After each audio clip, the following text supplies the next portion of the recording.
दिवशी ते खीर बनवली होती तुमच्यासोबत रेसिपी शेअर नाही केली. आज शेअर करते गुळाची खीर.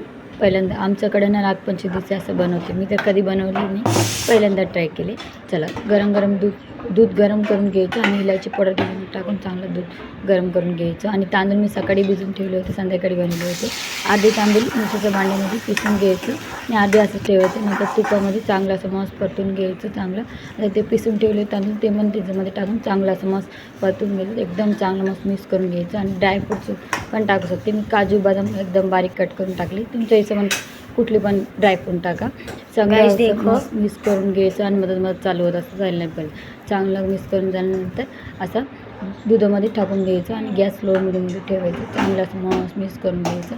गूळ असं बारीक कट करून कढईमध्ये असं मसाल्याचं पातळ करून घ्यायचं. पाणी नाही टाकायचं आणि पाक पण नाही बनवलं पाहिजे. हलका मिडियममध्ये गॅस ठेवून असं मस्त करून घ्यायचं.